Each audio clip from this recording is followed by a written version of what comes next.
Deceiving, you are the reason that when it gets cold in November, seem like it's freezing. And I fit every stereotype that you believe in. Cause when I say I'm serious, you claim you only teasing. I plan a trip to the tropics that you miss. So when I speak on you, only a topic when I'm pissed. And in a couple years, I guarantee you'll be thirsty. And by then, I'll be looking like Tropicana Twist. Twist, what up, Tessa? Anyway, welcome back to the channel. If this is your first time here, thank you for stopping by. If you are a new subscriber, thank you for subscribing. If you're an old subscriber, thank you for being here from the get-go, OG riders. This channel is basically gonna be reactions and vlogs at this point, but today we are finally reacting to the song Lucky You by Joyner and Eminem. I've got so many requests from my tens of followers asking for this song after my last couple breakdowns of Eminem's songs off of Kamikaze. I just wasn't in the right mental state to break down this song. To be honest, I was being a bitch. That's why the fall video was first. Let me just do the fall one because my mind wasn't right. But my mind's right now. Today I got time. Today I got time, cuz. I did a lot of things in my day. I admit it. I don't take back what I say. If I said it, then I meant it. All my life I won a Grammy, but I probably never get it. I ain't never had no trophy and no motherfucking ribbon. Fuck the system. Ooh, son. You know what? I've been noticing because I've been watching a lot of reaction channels just to see exactly how they do this. Because this is my my third video doing a reaction, and to be honest, I don't like the way they're breaking this song down. If you have to put a copyright claim break so that way your shit don't get flagged on this song, that means you're letting the song play too long and you missed a lot of shit. I want to be pausing this thing like every 4 bars. So if you're not pausing for 30 seconds or more at a time, fuck you doing? You know what I'm saying? The intro is extremely important because there's a dichotomy between the intro and Eminem's bridge. They're the exact same in terms of what they're saying, but they're completely the opposite. I done did a lot of things in my day, I admit it. I don't take back what I said. If I said it, then I meant it. Very similar to Eminem back in the day when he used to just say whatever he wanted on Marshall Mathers, on Slim Shady LP. On my life, I won a Grammy, but I'll probably never get it. I ain't never had no trophy or no motherfucking ribbon. No matter how good Joyner is, he's never gonna be, and he knows it, which is why he's saying it, he's never gonna be acknowledged by the industry. His style of writing is almost too complex for today's day and age. It's apparent because all the comments that I get are like, you're breaking down rap as the way no one else has. And I've been watching tons of reaction videos and I'm like, are the other people not hearing what I'm hearing? All that to say that he's never gonna get the recognition he deserves. I'm on that nigga, bend the law, cut the rules. I'm about to risk it all. I ain't got too much to lose. Y'all been eating long enough. It's my turn to cut the food. Pass the plate, win my drink. This my day. Lucky you, fuck you too. Ooh, I'm about to risk it all. I ain't got too much to lose. Very similar to Eminem, like I said, when he first was on the come up. Y'all been eating long enough. It's my turn to cut the food. Pass the plate. Where's my drink? This my day. Lucky you. Lucky you. This my day. So you could be here to witness this. But also, get the fuck out of my way. You've been eating at the table too long. We're sitting at the table, meaning that we're here. We're in the spotlight. He's saying, get the fuck out of my way. And lucky you that I'm pushing you off the table so that way you can witness everything that I have to bring. That's dope. Back on my bullshit, my back to the wall, turn my back on you all and you finish. Back on my hood shit, is back to the pushing, he taxing, I'm actually pumping. Can't fuck with you rapping, you practically sucking. You might have went platinum, but that don't mean nothing. Man. The first like 6-7 bars out of that, there might have been something that I missed, but to me the most important thing is his rhyme pattern and his rhyme style is almost identical to when XXXTentacion did his freshman freestyle in 2016. But either way, that could be him paying homage and respect to X, who also lost his life this year along with Mac Miller. But the lines that stood out, can't fuck with the rappers, you practically suckin'. As in, they suck, they're not good at what they do. And also, literally, not to be too crude, but can't fuck with the dick because you're sucking the dick. It's a punchline that sets itself up within 1 bar. Can't fuck with the rappers, you practically sucking. And then you might have went platinum, but that don't mean nothing. You could be a shit rapper with an amazing production. He's saying it don't mean nothing to me that you went platinum. You're not better than me just because of that.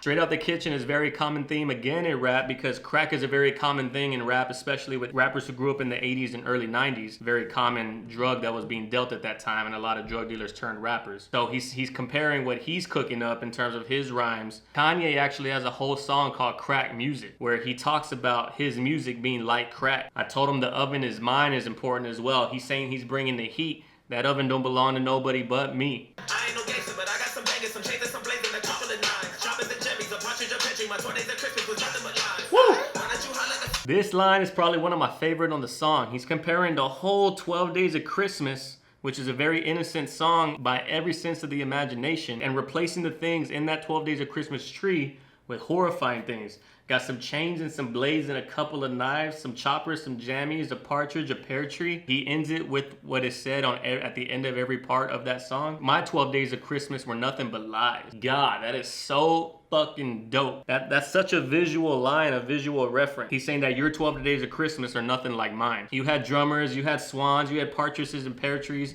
My shit was drug dealing, my shit was guns, my shit was knives, violence on the streets. They say I talk like a chulo.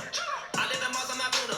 Bitch, I'm a duck, call me Cujo. They say I talk like a chulo. That's important for like 3 lines from now. I live in Mars, I'm not Bruno. A lot of people use that saying that they're not from this planet. Their skills are alien. They're not from this world. That's how good they are. Bitch, I'm a dog, call me Cujo. Dog and Cujo, most people are gonna catch. Cujo the movie is about a dog, Cujo. But the one that most people are gonna miss is the word bitch. They're gonna miss it because bitch is put in there as just as a filler word, so that way the flow makes sense. But bitch, I'm a dog, call me Cujo. Bitch, I'm a duck, call me Cujo. You play your cards, I reverse on you all, and I might just drop all like a Uno.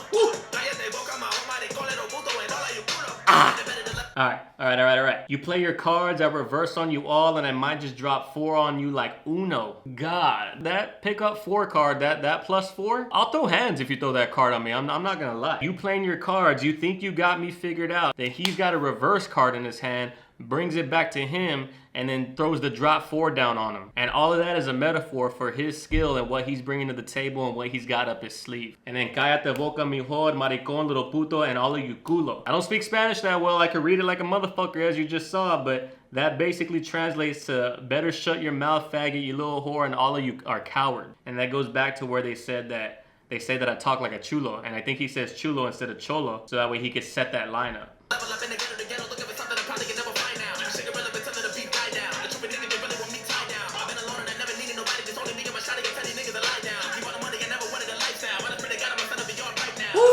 Is this Bone Thugs and Harmony of 2018? Is Twista his mentor and his guide? Just only me and my shawty, I tell these to lie down. And shawty is literally like shotgun, but he's calling it his shorty because it's a homophone, so they sound the same. So he's saying he don't need nobody but his shorty. His shorty is his shotgun, and he don't need nobody but that. Just his protection from everybody else. Dope.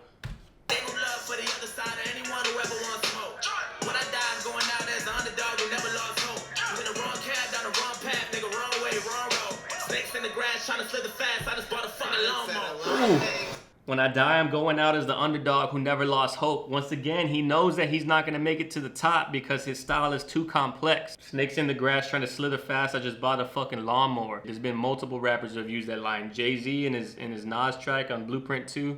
When the grass is cut, the snakes will show. I gotta thank my little homie Nas for that though. Calling Nas a snake. And a snake is basically like anybody who turns their back on you. Even Eminem uses it in back like 20 years before this, 25 years before this in Slim Shady LP. And then even as recent as J. Cole used a snake reference in Illuminati. That's the end of Joyner's verse. We're moving on to Eminem, and this is where I need you to pay attention to the dichotomy between the bridge on Eminem's spit right here, and the next I think is like 8 or 12 bars, and then what Joyner says at the very beginning. They're the exact same, but completely opposite. And I know that makes no fucking sense.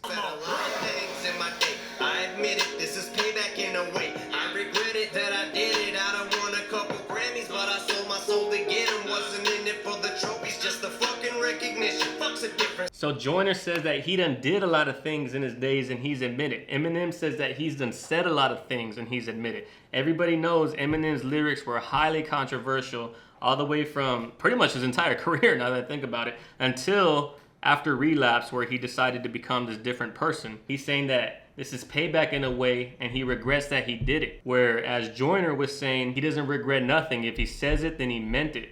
Eminem used to have that same mindset. I don't want a couple Grammys, but I sold my soul to get them. Wasn't in it for the trophies, just the fucking recognition. Fuck's the difference. Joyner was saying that he would do whatever it took to win a Grammy, but he knows he's never gonna get one. He feels just as much pain from that as Eminem does, who's won a stupid amount of Grammys. Man, I used to risk it all. Now I got too much to lose. I've been eating long enough. Man, my stomach should be full. I just ate, lick the plate, my buffet. Lucky me, fuck you dead.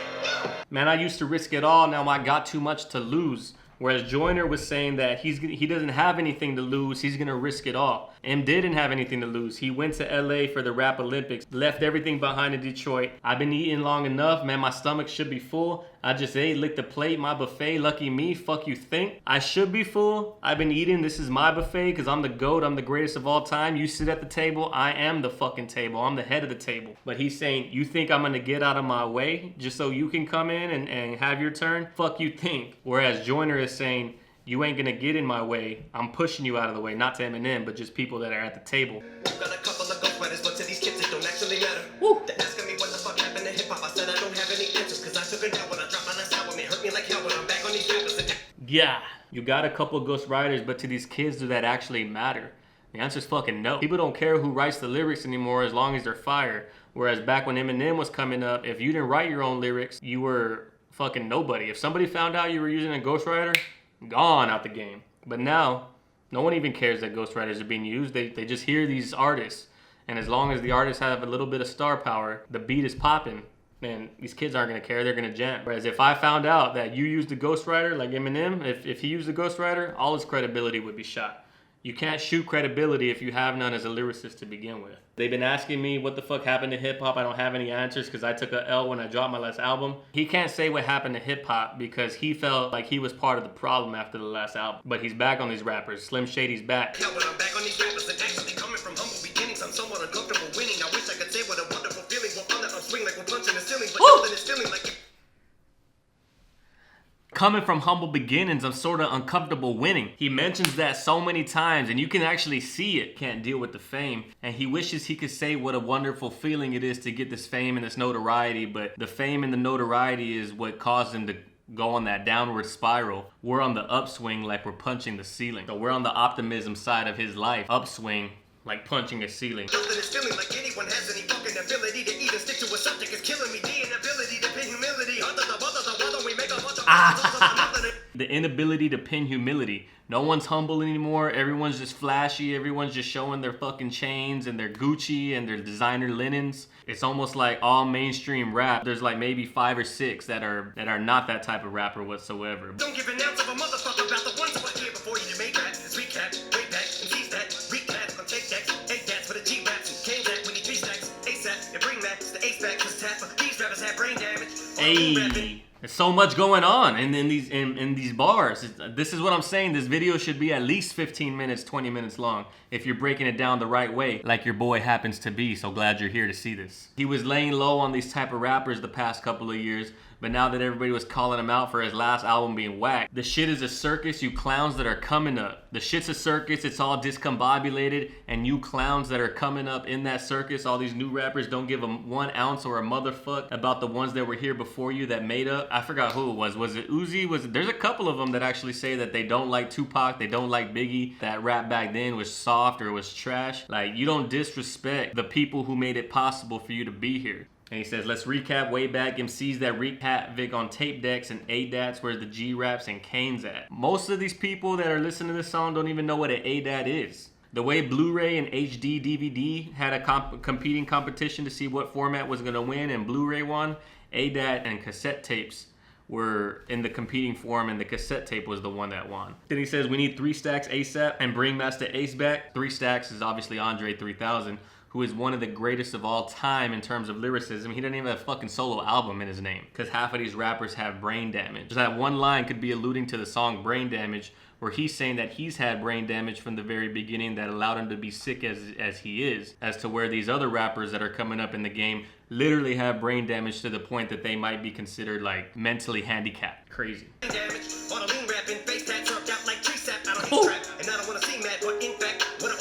All these lean rapping, face tap, syrup out like tree sap. You tap a maple tree to get syrup. It's tree sap when it's in the tree, syrup when it's out. And he's talking about literally codeine and promethazine syrup. Syruped out like tree sap. Stupid line. I don't hate trap, and I don't wanna see mad, but in fact, what an old me at the same cat that would take that feedback and aim back. I need that. I think it's inevitable, they don't button to press it, whatever the cool to give me the snap though. And if I paid attention, I'm probably making it bigger, but you been taking me dicks on a fucking backhoe. But in fact, where the old me at, the same cat that would take that feedback and aim back, I need that. Him bringing back Slim Shady. Slim Shady is his alter ego, and it's always been his alter ego, and that's the one that would wreak havoc on everybody on the mic that didn't give a fuck what he said. Slim Shady was the one that said whatever he wanted to. You ain't gonna sell 2 copies if you press a double album, admit it, fuck it. While we're coming out in the open, I'm doing acid, crack, smack, coke, and smoking dope then. My name is Marcel Mathers, I'm an alcoholic. I have a disease and they don't know what to call it. Better hide your wallet cause I'm coming up quick to strip your cash. Bought a ticket to your concert just to come to whip your ass. That is Slim Shady.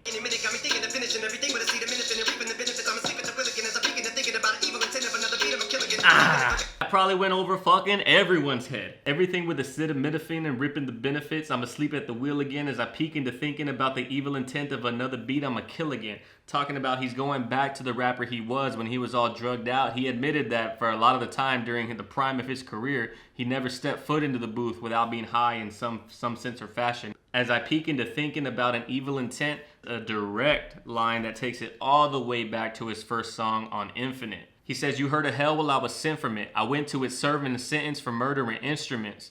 But now I'm trying to repent from it. But when I hear the beat, I'm tempted to make another attempt at it. I'm infinite. As I peek into thinking about the evil intent of another beat, I'ma kill again.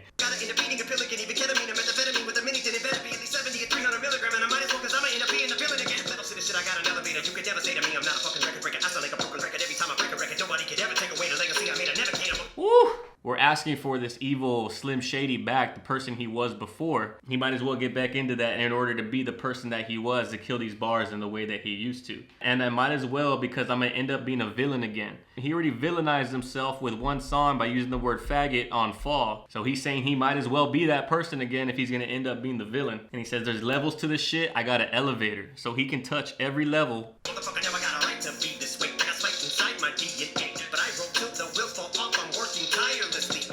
It's the moment y'all been waiting for, like California wishing rain for, and that drought y'all been praying for, my downfall. Hey, motherfucker, I got the right to be this way. I got spite inside my DNA. He takes that flow from Kendrick. I got loyalty, got royalty inside my DNA. I got spite inside my DNA. But I wrote till the wheels fall off. I'm working tirelessly. Tirelessly, the wheels fall off. Like tirelessly, like to the point where I have nothing else to give, but also tirelessly because I wrote until the wheels fall off. Saying the same thing twice in one phrase. The moment y'all been waiting for, like California waiting for rain. Obviously, that's a pretty straightforward simile and metaphor. Y'all praying for my downfall. Downfall, not just like praying that he falls off the top, but praying like downfall of water in the drought. 8 Mile to the south pass to the same marshal, that outlaw that they say is a rider might have fell off. I'm back on that bull like the cowboy. So y'all gotta move, yeah. Y'all gotta move, yeah. All right, so there you have it. And then at the end right there, he's saying they're praying for my downfall from the 8 Mile to the Southpaw. Ever since he made 8 Mile, everybody was hating. He executive produced the music in the Southpaw movie. Everybody's trying to bring it down. Nobody ever wants him to win. The only people that want him to win are his fans, and even then some people don't want him to win because they only want Slim Shady. They don't want Marshall. Because Marshall is the person he wants to be. Slim Shady is the person we want him to be. I'm back on that bull like the Cowboys. Such a good song. If y'all like this video, a lot of y'all were asking for it. Like I said, the tens of viewers that I have. If you're new, please consider subscribing. This channel is basically about to be a reaction channel and vlogs, since those are two things that I like to do. That's just what I'm about, you know what I'm saying? It'd be like that sometime. Hit the notification bell, like this video, leave a comment. All that shit helps on my channel because it's such a small channel. Any kind of engagement with the video is gonna get it seen by the algorithm. Hope y'all guys have a great day. Thanks for being here. Peace.